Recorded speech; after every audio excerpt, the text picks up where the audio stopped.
November reads. I had 3 physicals, 4 audios. 5 of them are 4 stars or up. It was a really good reading month. Let's talk about them, and we'll get to it just after the intro.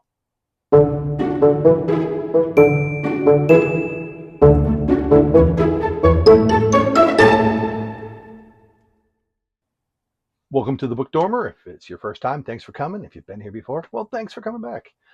November reads. In an unexpected pattern, I did not realize I was doing this. In fact, it was actually an accident. All the authors on this list, but those 7 of them in the month, are all actually American, or if you look at their Goodreads, and usually they're self-reported, they might be hyphen American. So we had a couple of those, but everyone in the States. That was surprising. I thought one of them was British. And I told my daughter this, and she goes, "Wait, I thought she was British." Said the same exact thing. So that's what I get for not looking, right? Sometimes you just end up with a pattern that you didn't realize you were doing. First book up, Blood Over Brighthaven. It made it out. M.L. Wong finally got the hardcovers. I wanted a hardcover of the book. You know me, I like my hardcovers.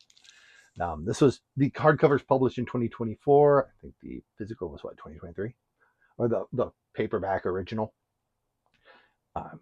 By M.L. Wong. She's out of Minneapolis area. This is the story. It's a dark academia. This is her follow-up to the super popular Sword of Kagan. I mean, I love my Sword of Kagan. I've got my Sword of Kagan stack going over there. But this is the first of the hardcovers. This is a U.S. standard release. Naturally, within a week of me finishing this, Broken Binding announces their super special edition. So if you're going to get it, it's actually coming this weekend. So hopefully you'll be able to get a copy, because that's looking like it's going to be super popular. They already put out a note that they're releasing more. So it looks like it's going to be super, super popular. This is a dark academia. It's a story of Siona. She is the first female high mage. We see that a lot in dark academia, where it's the first, somebody's the first of something. Right? It's a way to kind of add some extra drama, make you the original.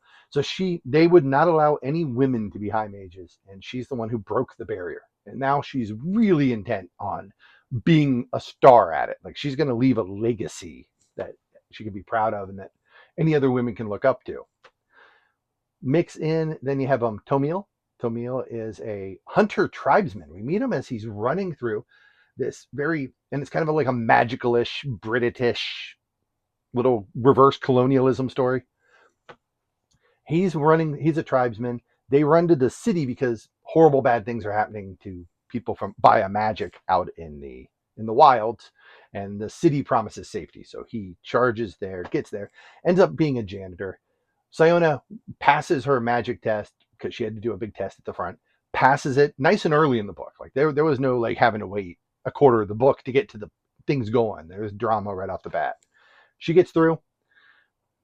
They still treat her poorly because she's female, and one of the people was teasing her and said, "Well, you should use the janitor Tommy," because they won't call Tomil. They'll call him Tommy because they're ripping on him. "You should have him be your assistant." Okay, so it is, and off you go. And this is kind of their relationship, what they discover together about what's happening. It's an Emma Wong book, so nothing is ever going to be like it seems.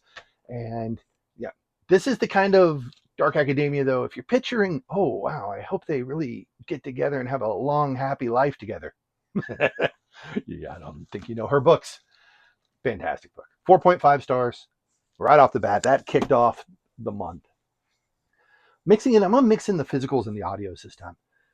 Audiobook, I was going through Audible before they did their big sale, and one of them they recommended was just something called the Vixen War Bride. And it looked like a Katsumi on the front. And I'm like, well, that looks kind of lighthearted. Turned out it's actually a military fiction. And it's by Thomas J. Dosher, also from the States, of course, 2021.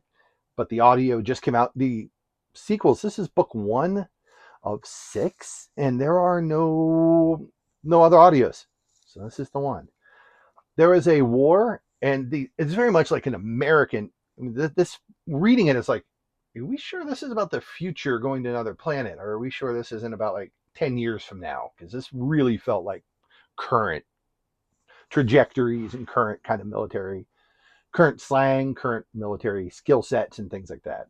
It really reminds me of, like, if you set a book in Japan after World War II, during the American occupation, because that's what we have. We have a military occupation by different, essentially NATO forces. So NATO in space, and you've got the U.S. version. This is Captain Ben, and he's got a translator with him because what do you know, the Fox people, and I don't know why it took me a second to catch this. Vixen, as in a female fox, not that wasn't being used like she was dressing up. I was figuring maybe it was a dress up thing.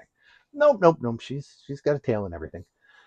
But so they have a translator there, and she's terrible at it. They barely have any actual knowledge of this language. So you're going to have all this language stumbling problems, locals lying, locals trying to hide. Captain Ben is as close to a good guy as you can get in anything like this. He shows up. He's trying to legitimately help the people he's assigned to help. And so it's just his obstacles in it. It reads like a weird military sci-fi that occasionally you have a part where like, oh, is this a romance? And it looks like down the line it is.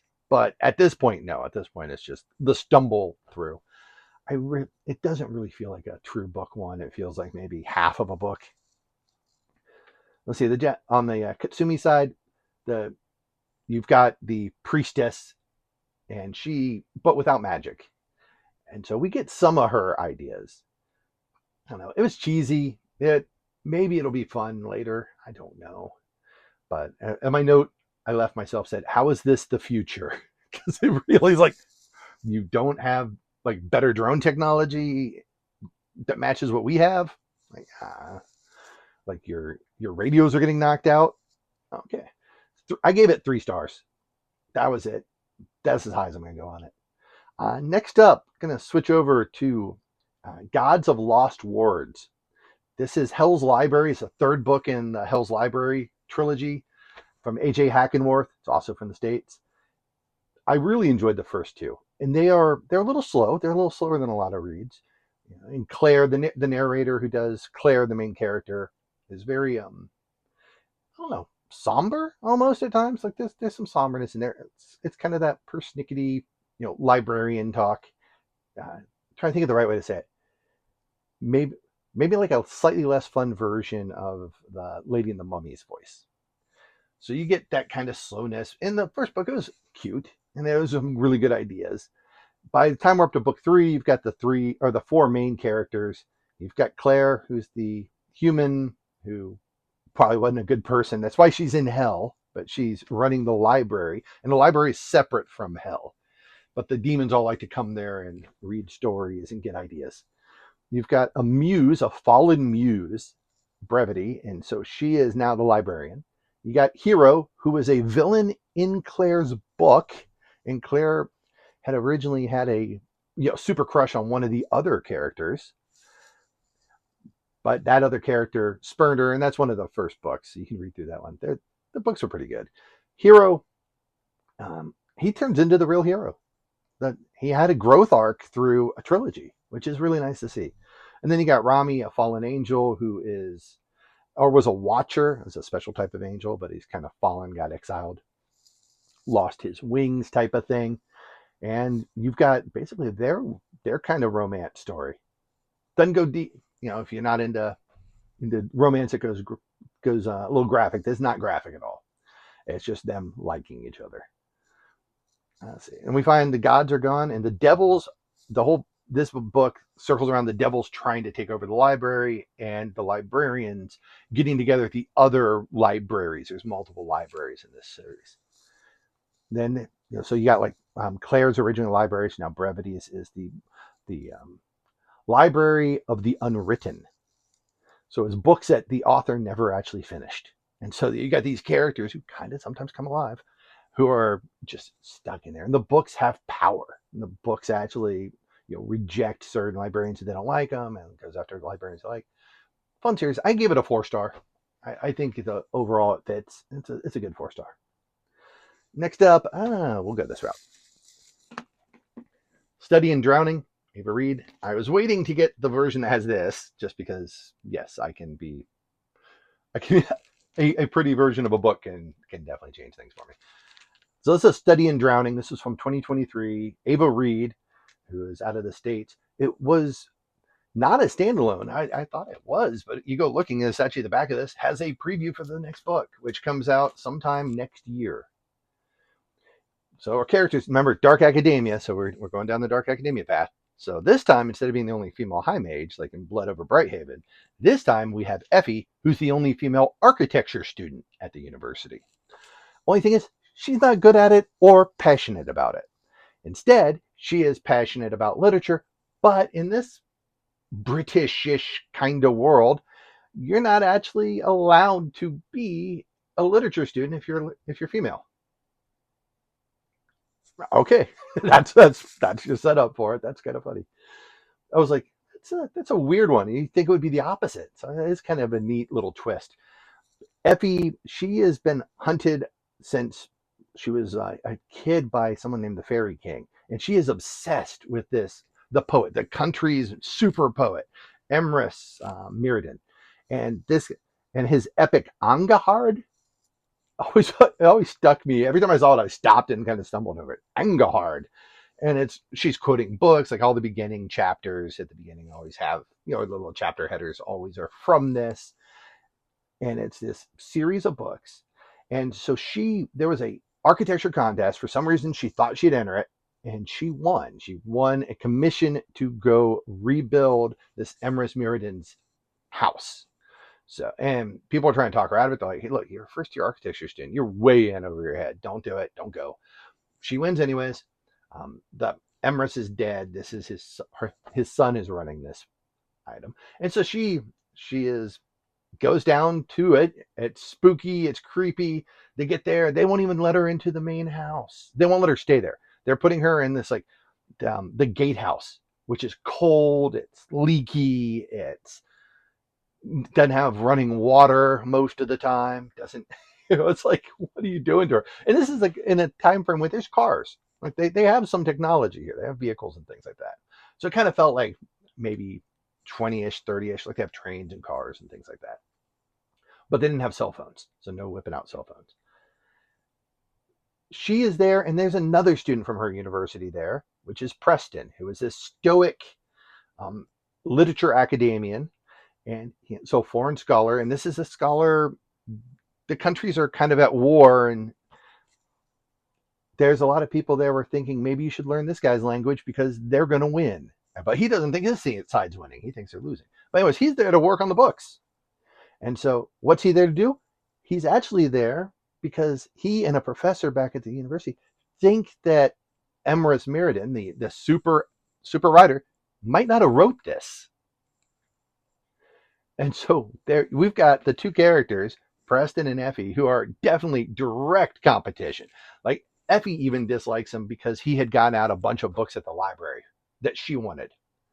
And so she's already mad at him, even though he just got to the library first. And had legitimate reason for it, but she wanted them. That's actually a good book. I thought, I was really kind of worried maybe it'd have a cheesy ending. It did not. I actually kind of liked the ending. 4.25 stars. So yay, Study in Drowning. Switched over Murderbot number 6, Fugitive Telemetry. So Murderbot number 6 came out 2021. Martha Wells. Murderbot's back. What do you say? One, these are short. Murderbots most of them are like 5 hours. So I do it on audio. So 5 hours. He's the biggest thing on Murderbot. Somebody said it the other day in a Discord, and I'm like, he is. They said this is the best example of a character with autism, yet he's a robot. But he gets all this nervousness when he has to deal with people. When he put him in his element, he is the best. Take him out of his element and make him deal with people and people's BS, not the best.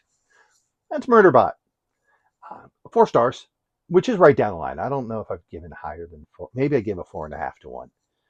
They're not the greatest thing, but yet they're one of those that you actually keep thinking about and keep liking afterwards. So it actually kind of grows on you more. So that's Murderbot.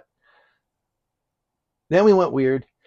Demonic Devourer 1. It actually had the 1 in the title. This is the first of a trilogy from 2023. I picked it up because of the narrator. So I wanted to listen to something from Avon Shore, the narrator.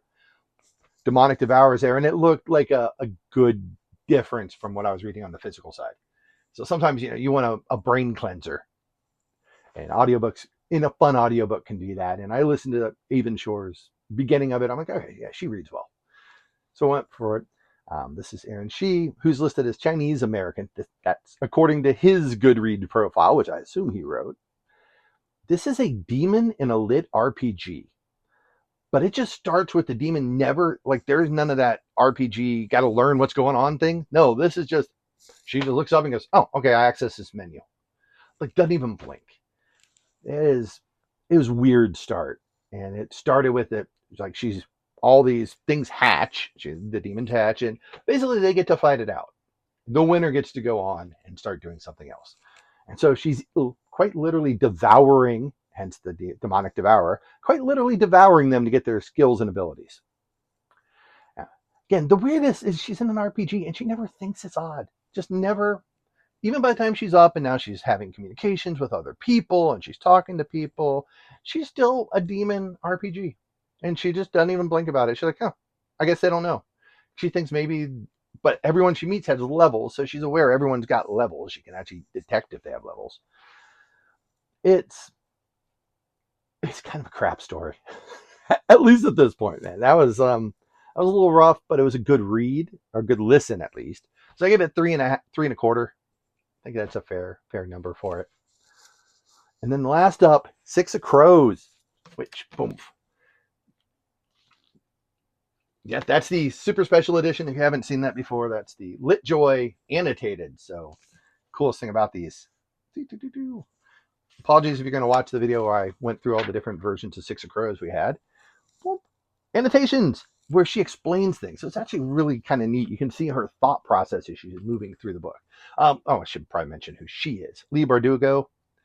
This is the Six of Crows. It's one of a first part of a duology. And quick warning, and I wish I would have known this ahead of time, calling it a duology is kind of rough. It's part one, part two of the same book. It really should be one book, but it'd be a big book. I mean, that's 600 pages in that edition. But it's still, man, that was like, you ever have one? It's just like the ending of Empires going into Return of the Jedi. It's really one thing, right? You carried right into it. Same kind of thing. It's just kind of weird that you didn't start. A lot of times you see that with trilogies with the middle book syndrome. This middle book syndrome, the first book, which is fine. Just I like a little warning about it. Leigh, she's from U.S. So she listed as Israeli and American. I know she lives in the States.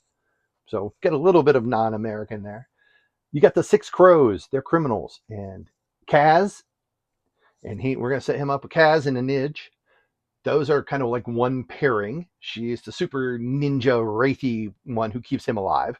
He's the super brave, the leader of the group. You've got Nina and Matthias, who have an on-again, off-again, trying to kill each other / definitely like each other. They've got history, which is always an interesting one when it starts. She had been captured.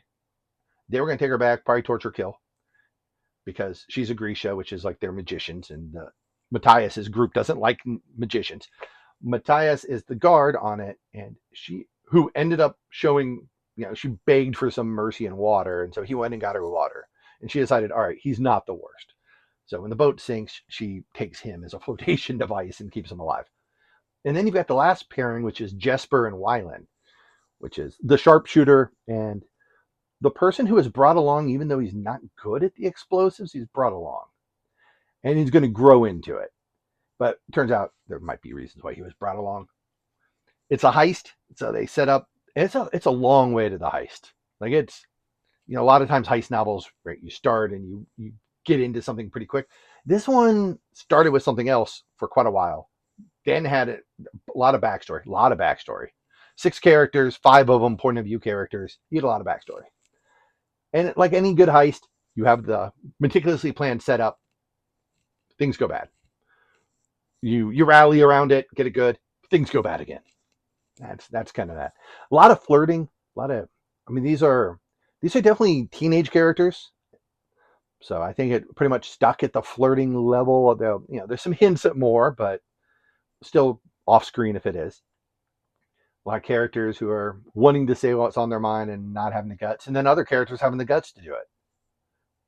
So 4.5 stars. I know I gave it 4.25. Who knows? I'm going to go back after we read the second book. My daughter read the same book this month. She read a different version of it, and we actually recorded that yesterday. That's going to take a long time to edit, but I'm going to get it edited and put up. So we'll be able to, you'll get two perspectives. You get a teenager's and not a teenager's perspective on the same book, which is kind of a neat little way of doing it. In fact, Study in Drowning, we're going to do the same thing. My daughter read Study in Drowning, and I'm trying to talk her into Blood over Brighthaven. I think she would like that book quite a bit. So we'll see if we get them all in there. Unexpected other finding. I didn't realize how many ladies I was reading because I just tend to go for the book I want. And so I only had 2 gentlemen and the rest ladies on this. And the gentlemen's books were easily the lowest rated. The 3-star and 3.25. The next lowest is 4. Huh. You know what? It's almost like it's about good books and good storytelling over anything else. Thanks. Look, before we go, it's the end of a month, so we got to go to the magnet board and see what we finished on the bingo magnet. We end up with the bingo board. So we're back to the bingo board. What do we got going on? Our Fantasies Bingo starts in April, 25 challenges, things like self-published or indie publisher. And then there's hard mode, which narrows down the focus quite a bit. So it makes it to where it's a little harder. Sometimes you got to just choose the book because it's the one that fits. Sometimes you get lucky with one that you were really hoping for. Sometimes you've got, some of the ones I have left. But first off, I had actually been saving criminals for quite a bit. So several criminal ones. And the hard mode is it features a heist. I want to do hard mode on these. And again, I only do these with physicals. I've got a placeholder I'm doing. I was having a devil of a time printing that thing because I was trying to get it nice and printed off from the version I have. And so criminals, 6 of crows, it counts. There's definitely a heist. And it definitely hits. I also had a Dark Academia. Now the hard part is, because it's like my 5th, 6th Dark Academia, hard mode is the school itself is entirely mundane. And that's where A Study in Drowning comes popping in. Right? She's at a regular university. They have like a literature program. She's in the architecture program. Dark Academia is boomfed. For changes for next month, I might be moving this one. That's why I actually do these as magnets, right? Because you just pop it off, and it could go down to Orcs Trolls, no matter what my little thing I accidentally type it on. So we can go down there and hang out in Orcs, Trolls, and Goblins. Oh my! But Legends and Lattes has both a prologue and an epilogue, which is why I'm keeping it up there. So this month, probably going to be 2 and 2. I'm already into a book with character with a disability, so we'll be jamming that. My other book, first book I started, actually doesn't fit anything on here, but it was a read along, so I'm reading along. I'll try to do 2 a month. I figure that way. What do you got left? 6? 2, 4, 6. Yeah, 6 left. 2 in December, 2 January, 2 February. Done with a month to spare, just in case. All right, thanks for watching. See ya. Happy holidays.